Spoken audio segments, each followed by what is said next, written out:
चलिए देखिए, हम लोग पढ़ चुके थे 3 कौन सा पढ़ रहे थे? 3.3 था ना, 3.3 10th का जो प्रश्नावली है 3.3 हम लोग पढ़ रहे थे। ठीक है, इसमें हम लोग 1 नंबर और 4 नंबर क्वेश्चन बना चुके थे। कौन सा क्वेश्चन नहीं बनाया? अब ये बोलो, क्वेश्चन कौन सा नहीं बनाया? 2 नंबर। चलो देखो, फिर से बता रहे हैं 2 नंबर क्वेश्चन। 1 का 2 नंबर क्वेश्चन करा s माइनस टी बराबर 3, s माइनस टी बराबर 3 और s by 3 plus T by 2 बराबर ये दिया है 6। ध्यान दो इधर, इस तरह क्वेश्चन दिया हुआ है। कह रहा है इसको प्रतिस्थापन विधि से हल कीजिए। प्रतिस्थापन विधि से हल करना है तो क्या करेंगे हम? इसको बात नहीं, ये समीकरण 1 हो गया और यहाँ पे इसको सबसे पहले हम एक समीकरण बना दे इसी के रूप में। ठीक है, कितना हो जाएगा? एलसीएम 6, ये हो जाएगा 2s प्लस 3t बराबर 6 हो गया। ये कितना होगा?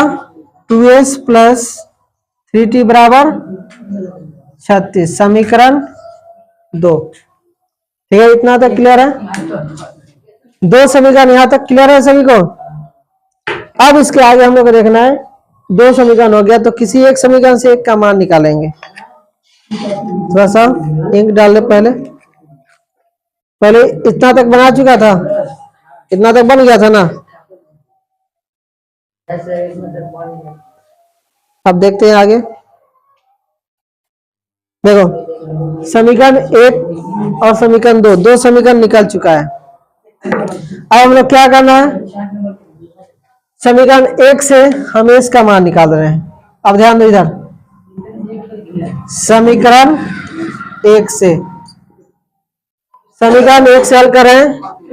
s माइनस टी बराबर 3, तो s बराबर कितना होगा? 3 प्लस टी, यही होगा ना? 3 प्लस टी, ये टी है।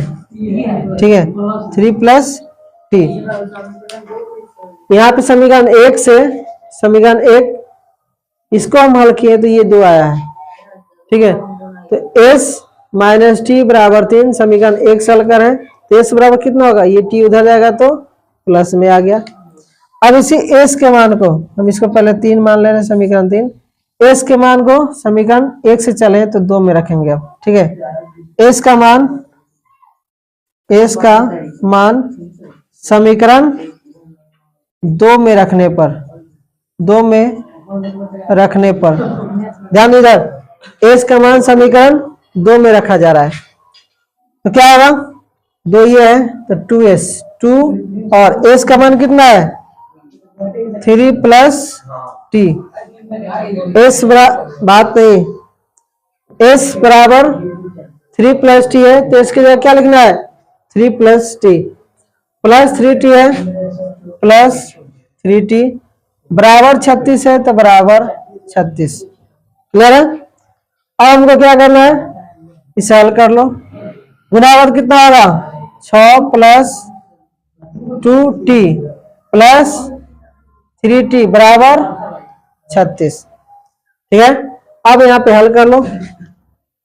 ये 2t और 3t 5t बराबर ये 6 हो जाएगा तो घट जाएगा ना, कितना हो जाएगा?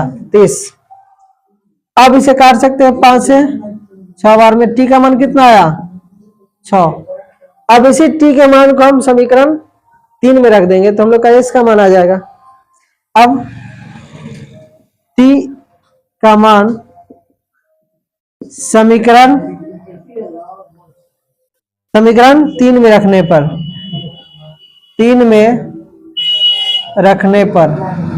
t का मान किस में रखेंगे? हम 3 में, तो s का मान आ जाएगा।